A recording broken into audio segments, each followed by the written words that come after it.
Move your crap, sister yelled, dumping my files. We need this for inventory. Work from Starbucks. I said nothing. I left. The next morning by 7:30 a.m., eviction notice. By 8 a.m., 63 messages. I'd owned the $8.7 million building for 4 years. But let me start at the beginning. Because the day my sister kicked me out of my own building wasn't random. It was the inevitable conclusion of 30 years of being the sister who didn't matter. The one who was supposed to be grateful. The one who should just get out of the way. My name is Sarah Kim. I'm 34 years old. And I've spent most of my life being invisible next to my older sister's spotlight. My sister Jessica is 37. 3 years older. 3 years more everything according to our parents. Growing up in San Jose, California, Jessica was the achiever. Straight A's. Student body president. Stanford acceptance. She was the daughter our immigrant parents dreamed of. Proof that their sacrifice meant something. I was different. Quieter. More interested in computers than people. I went to UC Berkeley for computer science. Good school. But not Stanford. Jessica got her MBA. Went into consulting. McKinsey. Then moved to tech. Product management at Google. Married a software engineer named David. They bought a house in Palo Alto worth $2.3 million. I started as a software engineer at a small startup. Made $95,000. Lived in a studio apartment in Oakland. Rode my bike to work. Every family dinner was a performance where Jessica was the star. Jessica got promoted to senior PM, Mom would announce. She's leading a team of 12 people now. That's wonderful, I'd say. What about you, Sarah?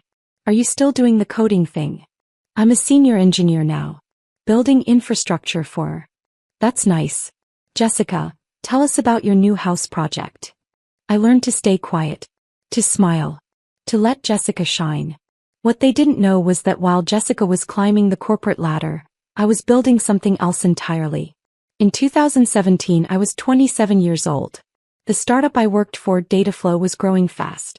We'd built a data pipeline product that companies loved. Revenue was climbing. We had momentum.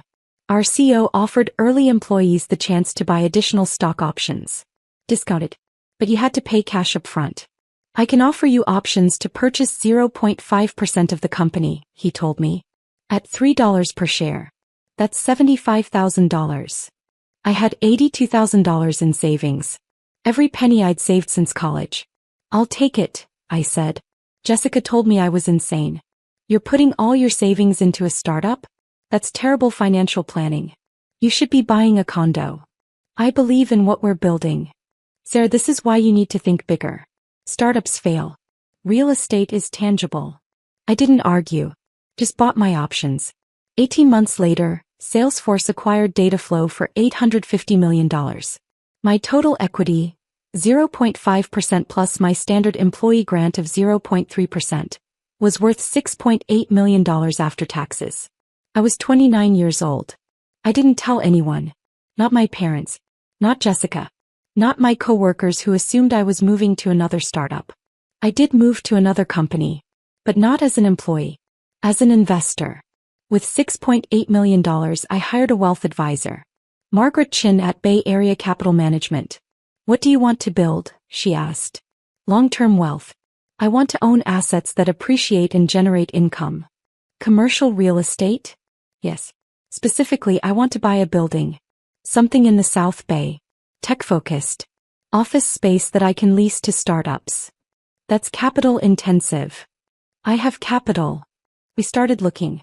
In 2019 we found it. A 4-story office building in Mountain View. Built in 2005. 45,000 square feet. 8 separate units. Currently 85% occupied. The building was owned by a developer who'd overextended himself. He needed to sell quickly. Asking price.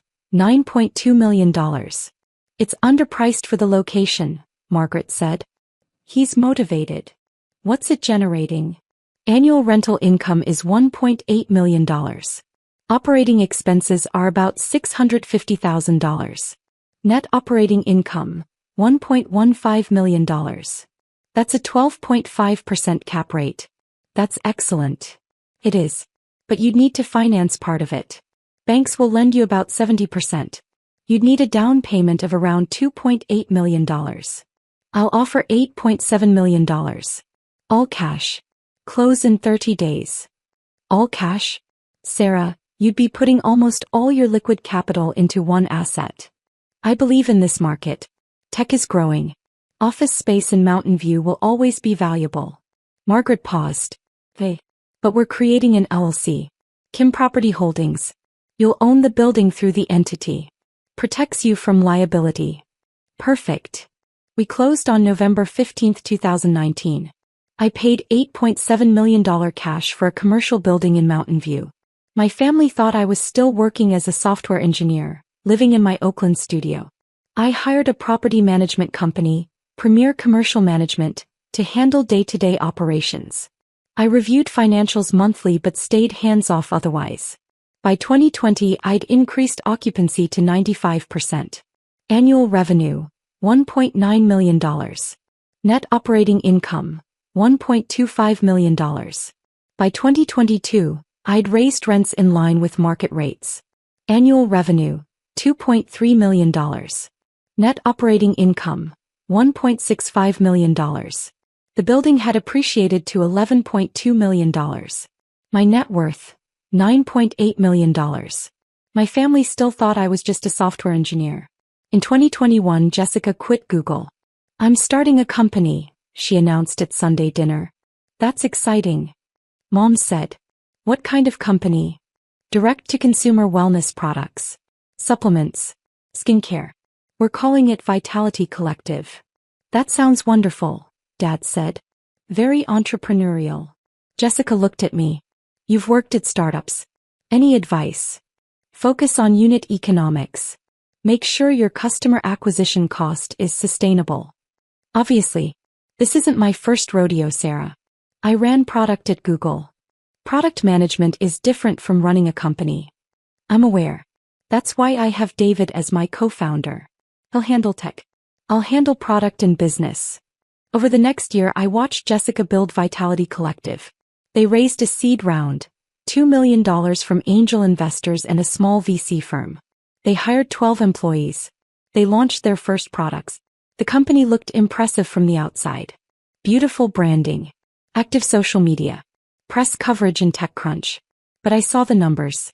Their customer acquisition cost was $180. Average order value was $95.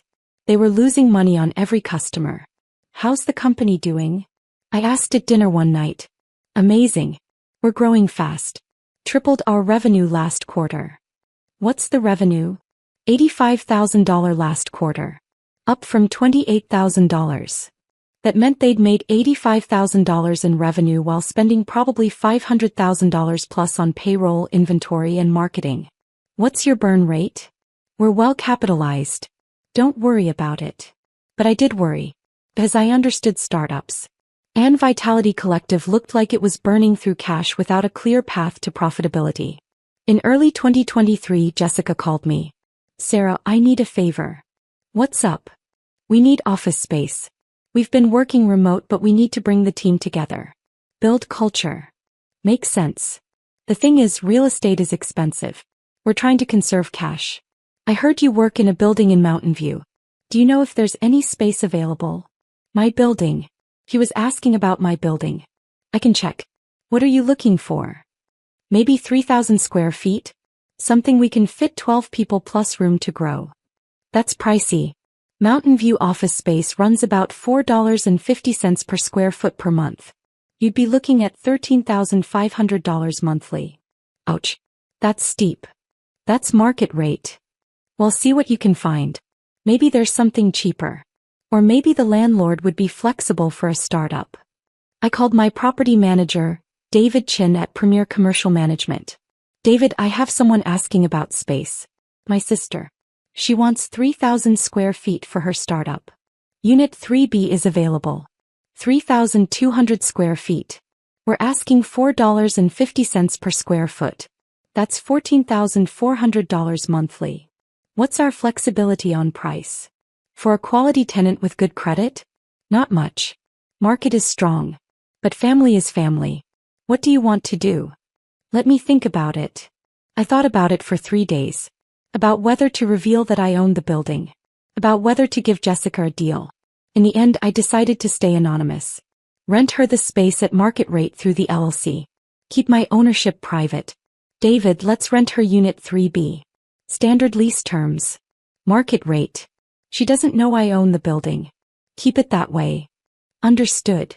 Jessica signed the lease in March 2023. Vitality Collective moved into Unit 3B. $14,400 per month. 3-year lease. At family dinners she talked about our new office in Mountain View. The landlord is some investment company, she said. Very corporate. But the space is perfect for us.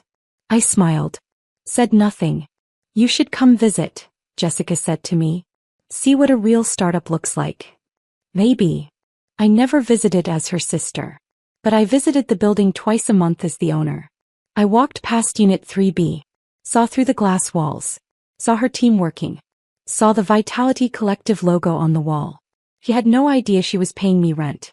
By mid-2023, Vitality Collective was in trouble. They'd burned through their seed round.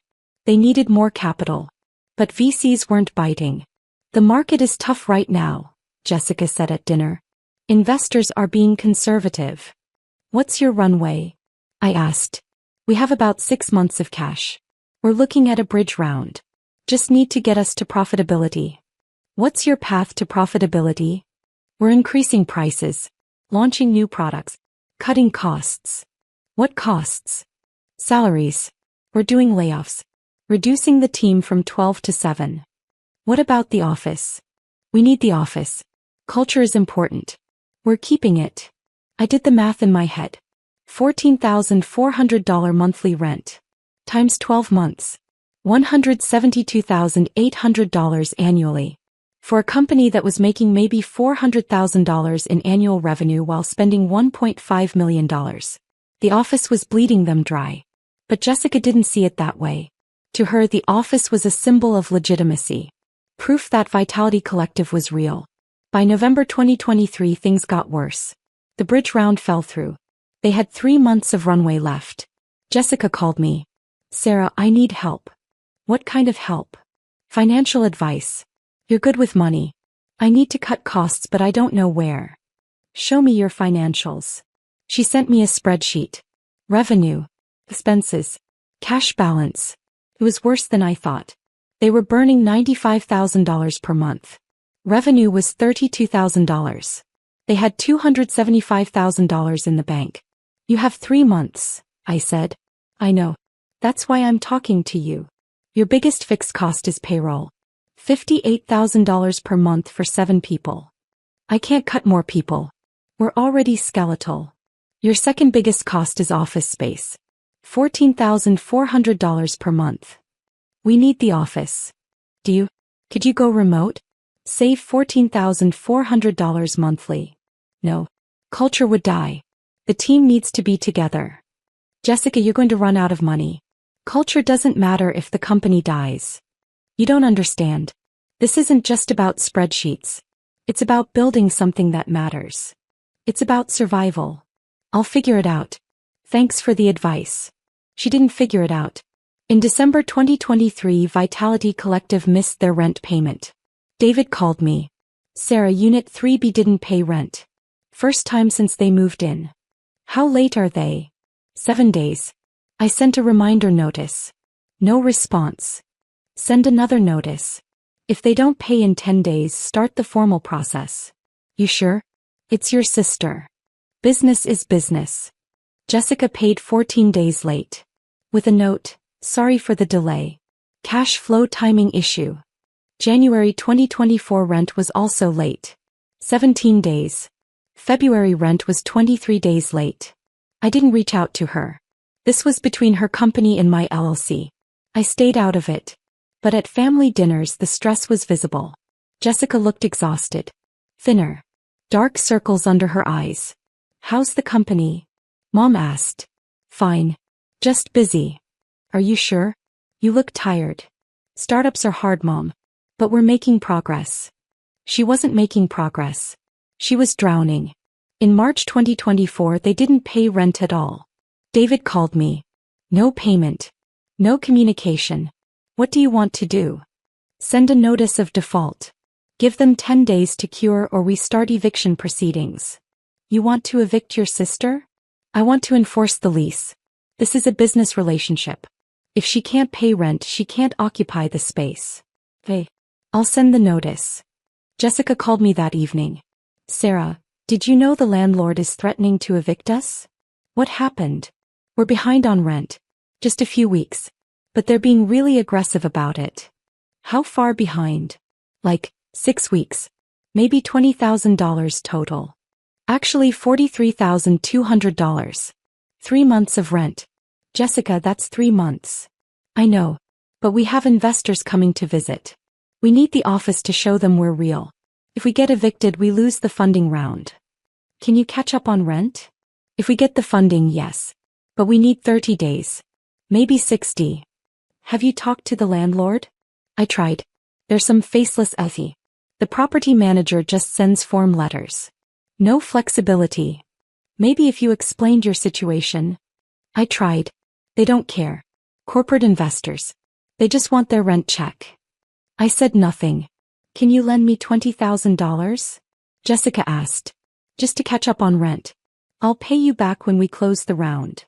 Jessica. Please. I'm desperate. This company is everything to me. I can't let it die because of some greedy landlord. I took a breath. I can't lend you $20,000. Why not? You make good money. You live in a studio. You have savings. My finances are more complicated than you think. What does that mean? It means I can't just hand you $20,000. Some sister you are. She hung up. In April 2024, we started formal eviction proceedings. Legal notice. Court filings. The whole process. Jessica was furious. At family dinner, she ranted about the corporate vulture landlord who wouldn't work with startups. They're killing my company, she said. Over $43,000. That's nothing to them but everything to us. Maybe you should have paid your rent, Dad said carefully. I was trying to keep the company alive. Rent or payroll? I chose payroll. I chose keeping my team employed. But you signed a lease, Mom said. I know I signed a lease. But there should be some humanity in business. Some understanding that startups are hard. I ate my dinner silently. Sarah, you're quiet, Jessica said. What do you think? I think landlords have expenses too. Property taxes, insurance, mortgages. They can't just forgive rent because a tenant is struggling. That's cold. That's reality. You sound like a capitalist robot. I sound like someone who understands business. Whatever. You've never built anything. You just write code for other people's companies. You don't understand what it's like to have everything on the line. I could have told her then. About the building. About owning the space she was about to be evicted from. About building a multi-million-dollar real estate portfolio while she assumed I was just a code monkey. But I didn't. I just kept eating. On April 15, 2024, Jessica got approval from an investor for emergency bridge funding. $250,000. Enough to pay back rent and buy 3 more months of runway. She called me excited. We're saved. The investor came through. We can pay the rent. Keep the office. That's great. I'm going to go to the office tomorrow. Pay in person. Show the property manager we're serious. Good idea. The next day, April 16th, I had a meeting scheduled with David Chin to review Q1 financials. We'd scheduled it weeks ago. 10 a.m. at the building. I arrived at 9:45 a.m. Parked in my reserved owner's spot in the garage. I went to the building manager's office on the first floor. David was already there preparing documents. Ready to review numbers? He asked. Let's do it. We went through the financials. Revenue was up 8% year over year. Expenses were controlled. Net operating income was strong. What about Unit 3B? I asked. Are they current now? Not yet. But the tenant called yesterday. Said she's bringing payment today. Cashier's check for full back rent. Good. At 10:47 a.m. while David and I were reviewing maintenance expenses, my phone buzzed. Security calling. Miss Kim, there's a situation in Unit 3B. What's going on? The tenant is moving furniture into the conference room. They're using it as storage. The space is getting crowded. Other tenants have complained about noise. I'll come up. I told David I'd be back in 15 minutes. Took the elevator to the third floor. I walked toward Unit 3B. Through the glass walls I could see chaos. Boxes everywhere. Inventory stacked in the conference room. The office that was designed for 12 people now crammed with products and packaging materials. I opened the door. Walked in. Jessica was directing 2 employees who were moving boxes. She didn't see me at first. Then she turned. Her face went from confusion to recognition to shock. Sarah? What are you doing here? I have a meeting in the building. Oh. Well, we're kind of busy. We're reorganizing. Got a lot of inventory we need to store. I looked around. You're using the office as a warehouse? Temporarily. We're growing. We need the space. An employee approached. Young woman. Maybe 24. Jessica, where do you want these boxes? Put them in that empty office. That's not empty, the woman said. Someone has a desk and computer in there. They can work from home today. We need the space. I walked toward the office she was referring to. Saw a desk with files and a laptop. A name placard, David, head of engineering. Whose office is this? I asked. Jessica came over. That's David's space. He's my co-founder. But he's not here today. We can use it. He's not here today or you kicked him out? Sarah, stay out of this. This is my company. My space. I make the decisions. Your space that you haven't paid rent for in 3 months. I'm paying today. I have the check right now. Once I pay, the landlord can't say anything about how we use the space. Actually, the lease specifies the space is for office use, not warehouse storage. How would you know what the lease says? I paused. This was the moment. Because I own the building. The room went silent. Jessica stared at me. What? Kim Property Holdings. That's my I bought this building in 2019. You've been renting from me for 14 months. Her face went through several expressions. Disbelief. Bigger. You own this building? Yes. And you've been letting me struggle? Letting me stress about paying rent? Threatening me with eviction? You signed a lease. With market rate rent. This is a business transaction. I'm your sister.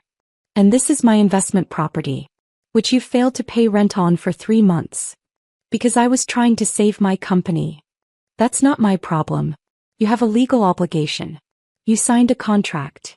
Jessica's employee shifted uncomfortably. Should we step outside? No, Jessica said.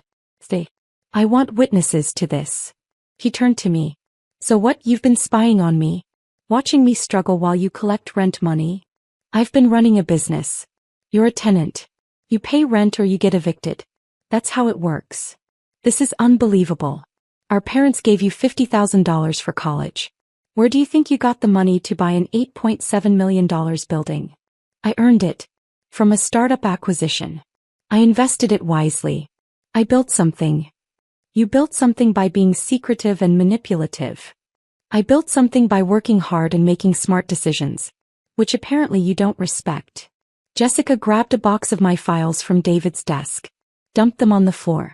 Get your crap out of my office. It's not your office. It's my building. We're paying rent. As of today we're current, which means you can't evict us and you can't tell us how to use the space. Actually, I can. The lease prohibits using the office as a storage facility. What you're doing right now is a lease violation. Are you serious right now? Completely. Either you move this inventory out or I start eviction proceedings based on lease violations instead of non-payment. Jessica walked toward me. Got close. Her face was red. You know what your problem is? You're so busy being clever and secretive that you forgot how to be human. How to be family. And you're so busy playing entrepreneur that you forgot business has rules. Rent is due on the 1st of the month. Leases have terms. None of that changes because we share DNA. Move your crap. Jessica suddenly yelled at David's desk. She grabbed his laptop. His files. Threw them into a box. Work from Starbucks. We need this space for inventory. I watched her destroy someone's workspace. Watched her unravel. I'm leaving, I said calmly. You have until end of business today to remove all non-office inventory from this space. If it's still here tomorrow, you're in violation of your lease. I'll send you written notice. Go ahead. Send your notices. I have an investor meeting next week. They're coming here. They need to see we're real. I'm not moving anything. Then you'll be evicted. I walked out. Took the elevator back to the first floor. David Chin was waiting. How did it go? Send her a lease violation notice. Inventory storage is prohibited. She has 24 hours to comply or we proceed with eviction based on material breach of lease terms. Even though she's paying the back rent? She missed the 3-month deadline. We already started eviction proceedings. The payment doesn't cure the violation. And now she's in violation of the use restrictions. Document everything. Understood. I left the building. Got in my car. Drove back to my actual home. A 3-bedroom condo in Sunnyvale worth $1.9 million that my family also didn't know I owned. I said nothing. I left. The next morning, April 17, 2024 at 7:30 a.m., David sent the formal eviction notice via email and certified mail. By 8 a.m., my phone had 63 missed calls and messages. Jessica, you can't do this. Jessica, I'm bringing you the rent check today. Jessica, please. I'm begging you. Mom, Sarah, what is going on? Jessica called crying. Dad, call your sister. She's in crisis. Jessica, my investor is coming Monday. Monday. I need the office. Jessica, how can you do this to family? I didn't respond to any of them. At 10 a.m., Jessica showed up at the building with a cashier's check. David called me. She's here. With $43,200. Wants to pay rent and stay. Too late. The eviction is proceeding. She has 30 days to vacate per the court order. She's crying in the lobby. That's unfortunate. But business is business. Sarah. Don't. I know it looks harsh. But she's had months to fix this. She made choices. Now she faces consequences. By noon, Mom was calling me every 15 minutes. I finally answered. Sarah, you need to stop this. Stop what? The eviction. Jessica showed up with rent money. You need to accept it. The eviction is based on multiple factors now. Non-payment and lease violations.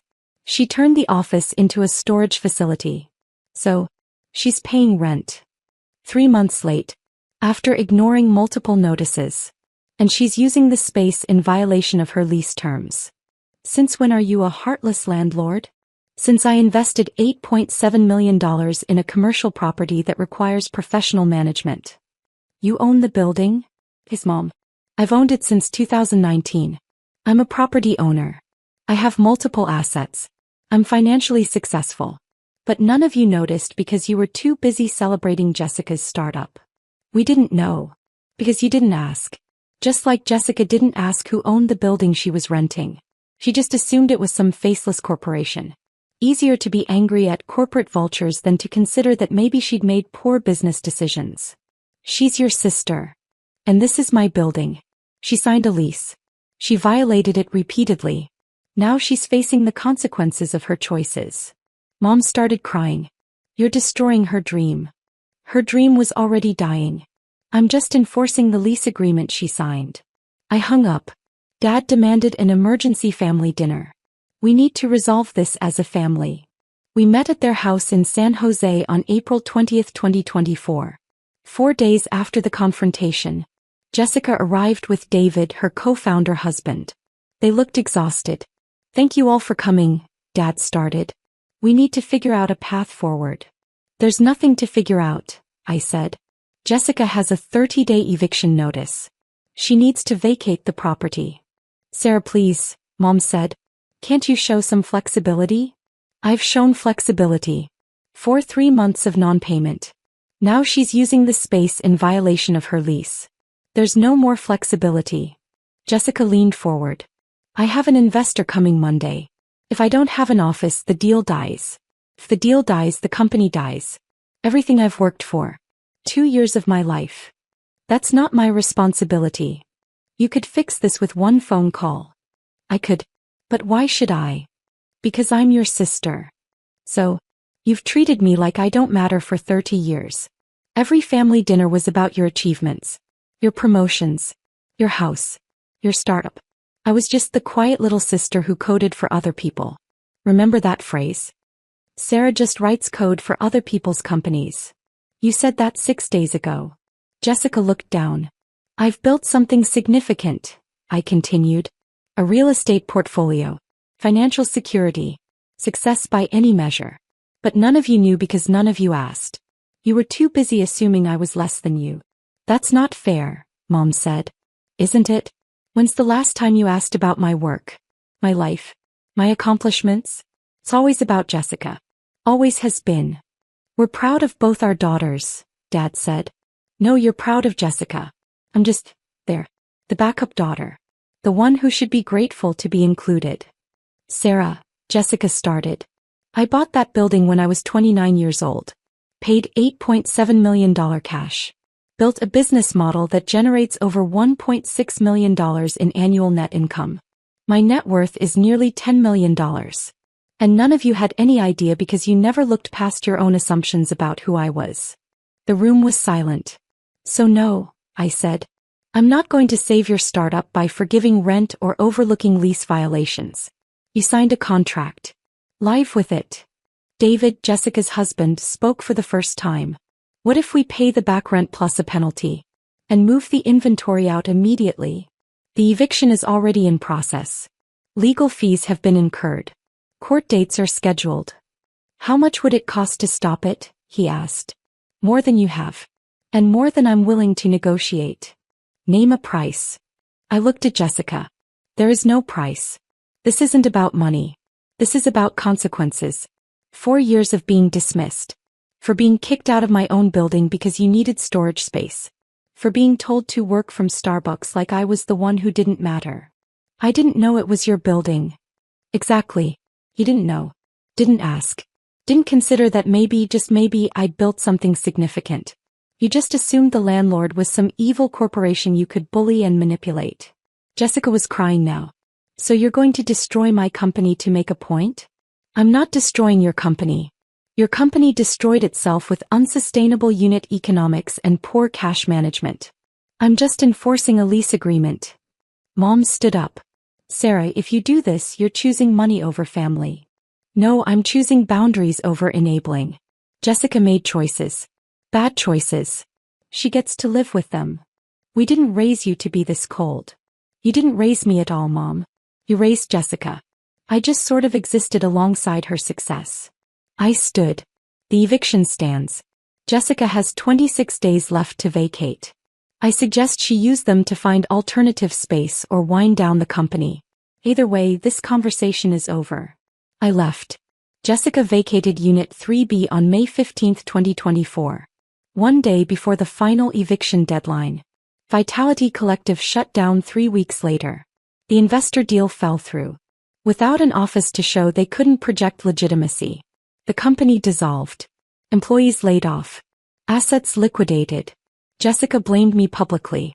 On LinkedIn she wrote, "Sometimes the biggest obstacles to success are the people closest to you. Family isn't always support. Sometimes it's sabotage." I didn't respond. My parents stopped inviting me to family dinners. I was too focused on business. Too cold. Not the daughter they thought they raised. Fine by me. 3 months later, in August 2024, David, Jessica's husband, reached out to me. "Sarah, can we talk? Just you and me." "No, Jessica." "About what?" "About what happened.